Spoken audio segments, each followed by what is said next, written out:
On this James the Bike Guy, we're going to go over all the parts that I need to build up my brand new gravel bike. If you're new to this series of videos, this series is going to be going over how to build a gravel bike, what I chose, and then putting all this stuff on it. And for those of you who have been with the channel for a while, don't worry, all the parts that are in front of us will have in-depth feature reviews of each and every part so you know what they weigh, why I chose them, and everything like that. So let's go ahead and get started with this mess of parts, and we'll go over everything here that's needed to build my new bike. So we'll go ahead and start the build with arguably one of the most important parts, and that is the frame set. So what I've chosen to get here is a 2019 Parlee Chebacco. This is a bike from a small brand out of Beverly, Massachusetts, and they actually build in my opinion, some of the nicest bikes that are available. This will actually be my 5th Parlee that I've owned from them. I've had a great history of having some really nice bikes. I had a Z5i, then I went ahead and got, the first year they had an Altum, then I had a custom built Z0, which was absolutely amazing. And then and after the Z0, I had my second Altum, and now I have a Chebacco. Can't wait to ride this bike. So part of why I love Parlee is a couple of things. You get some of the best frame qualities that are out there. These bikes come in a whole ton of sizes, which means you can get nearly a custom fit out of a stock geometry bike. The colorways are pretty cool. You can actually have them custom painted. I haven't done that with this bike because I think this one looks quite nice on its own. And some of the nice features about this is this will actually fit 42mm tires. It's flat mount disc. One of the things I really like is on the dropouts. The dropouts are actually interchangeable between through axle or quick release. So depending on what you are doing, you can change that.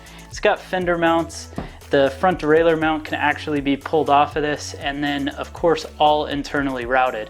Now, the details on the paint job, I think, is what really makes this shine. So you can see it's got the topography on the inside of your chain stays and seat stays.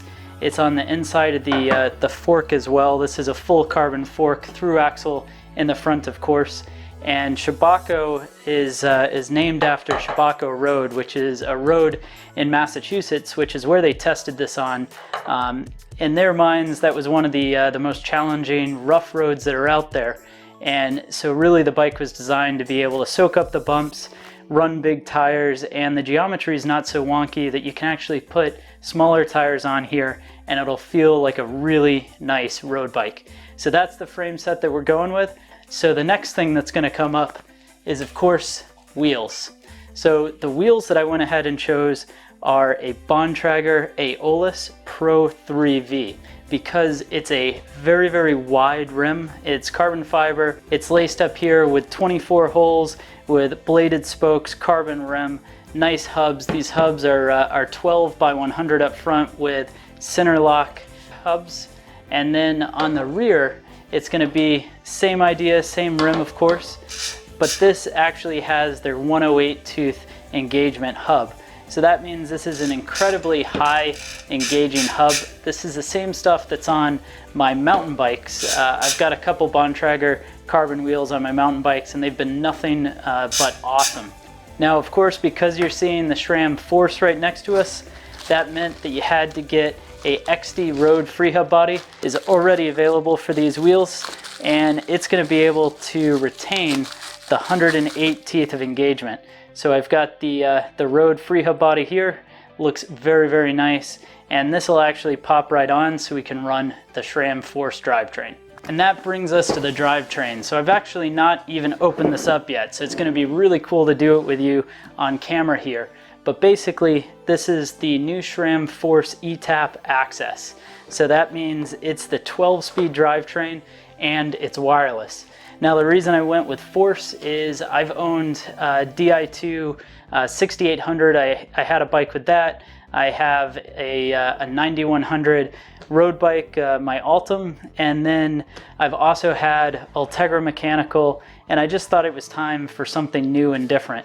My gravel bike that I replaced, which was the Specialized Diverge, that was a 1x SRAM rival group set. So I figured it might be nice to be a little bit nicer drivetrain, and then I also wanted to do wireless.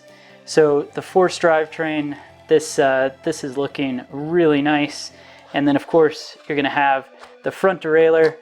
And what's really neat for a gravel build is the rear derailleur itself has a clutch in it. So this is gonna help keep the chain nice and tight. It's not gonna jump around on you, and it should be a good setup, as well as the fact that because of the rear cassette, which we'll get into in a second, you can run much smaller chain rings than you otherwise would. So this is gonna have some really good clearance. Now, of course, it's gonna be flat mount disc brakes, and then you're naturally gonna have hydraulic levers, all this good setup. I can't wait to pull all of this out of its packaging and really get a chance to look at it. And speaking of which, yeah, the new rotors. So I have a video on these on the red drivetrain, the ETAP AXS Red, but same rotor going into your ETAP Force. Nice looking rotors. I think this is going to be a good setup. So let's go ahead and take a look at what the cassette and crankset are going to be. So for cassette, what I'm going with is the SRAM Force ETAP, of course, 10 to 33. So the 10 to 33 cassette, you can see this is actually pretty light. So it's all steel construction on the front 11 gears. It's got an aluminum big ring, and the 10 to 33 is going to match up similarly to what a traditional 11 to 32 is. So this is going to give that same range that I otherwise would have wanted on a gravel bike, but it's going to be done with a unique crankset. And that crankset is right here. So what we have inside is going to be a SRAM Force crankset, of course dub, and this is a 4633. So that means the rings are much smaller than the traditional 5034 that I would have run with an 1132 in back. But you're going to end up with the same range as you did before. Of course, carbon fiber crank arms. These are foam filled. This isn't the hollow like you get on red, but nice looking design. If you ever wanted to, you can add a power meter into this crankset as well. Because the Parlee is a press fit bottom bracket, that means we're going just with a standard SRAM dub press fit bottom bracket. Now moving on to cockpit, we've got a couple of things going on. I'm going to go with the Zip Service Course cockpit. So I've got a Zip Service Course 90 stem, nice 90mm stem to go on the bike. Then I'm going to run a Zip Ergo 70 bar. So this is a nice short and shallow reach bar, so 70mm reach. And then it's got the Ergo design where you can see it's slightly bent backwards, which is going to make for a nice feeling as you go down the road. Now for seat post, I did get the Zip Service Course 31.6 seat post, 0 offset, because that's what's going to work with my fit. But I do have a XXX Bontrager seat post, which is a whole heck of a lot lighter sitting around. Now, my only concern on running this is I don't want a mismatched cockpit, so between now and when I build it, if I end up coming across a XXX stem that matches this aesthetically, I might run that instead. Now for a saddle, I've got a bunch of these saddles. You've probably seen them on other personal bikes because I've got a fleet of these saddles that I move around my different bikes, and that's the S-Works Chicane. This just fits really well for me. It's in a 155. I really like the feel and the design of this saddle. And finally, for bar tape, we're going with Arundel's Gecko Grip bar tape. Nice bar tape. It's very lightweight. It's relatively thin. I like a nice connection with the bar, and that's going to be the right stuff. Now we're on to tires. So with the really wide Aeolus 3V wheels, basically I need a wider tire to go on here. And the bike's going to be a gravel bike, but I want it to be more than just an off-road bike. The Specialized Diverge that I'm replacing was a really terrific bike. It handled super well off-road. It was super comfortable, but the shadow side to that was that it's so soft and so marshmallowy that on the road it didn't really feel like it had the get up and go or the excitement that I was looking for. So with this, having the lighter weight wheels, having, you know, the 12-speed drivetrain, the 2x12, I think we're going to change that. So I've got 2 sets of tires that I'm going to start off with, but I'm really looking for a nice tubeless 35mm that looks slick. So I don't know what that is yet. If you have any thoughts, toss them in the comments down below. But the first tire is going to be the AW2. This AW2 is a 700 by 32C tire. This is about as narrow as I want. It's a pretty heavy tire. I don't think it's going to be super fast rolling, but it is going to be incredibly durable. So even though it's slick, I have no question that you'd be able to take this off-road and this would handle just fine. The other tire is the Torino Dry 700 by 40C tire. So this is smooth rolling down the center. You've got nice tread blocks on the side, so that way it can have some grip, and it's tubeless as well. Now I'm going to run Bontrager sealant in here. I've had really good luck with that in the past.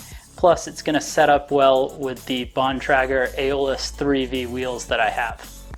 And finally, we're on to our accessories. So for pedals, I've got a set of Dura-Ace 9000 pedals. I've had these for years. This is just what's going to go onto the bike. I might swap these occasionally for a set of XTRs that I have as well, depending on what the ride is coming up as. But for road pedals, I'll run these Dura-Ace pedals. They do have the 5mm extension because it helps out with my fit a little bit better. Then I've got the Bontrager Garmin 1030. You've seen that in videos before. That's going to go on this bike. And then with that, I'm going to run the Bontrager Ion 200 RT. So the Ion 200 RT is a front and rear light. These are flashing daytime visible lights. They're actually really small. It's kind of incredible how small they are. But what's even more neat is with the Bontrager, or really any of the newer Garmin computers, you can actually control these wirelessly through ANT+. So it's a nice setup, a couple of small lights here, it's going to work out perfect. So that's a look at all of the parts that are going into my gravel bike build. Go ahead and let me know your thoughts down in the comment section below. Let me know what your thoughts are on the parts group that I've decided on. Let me know what you think I've missed, or maybe parts that you would change if this were your own bike. While you're at it, be sure you click the subscribe button so you can see more videos like this into the future. Hit the thumbs up button if you enjoyed it, and we'll see you in the next video.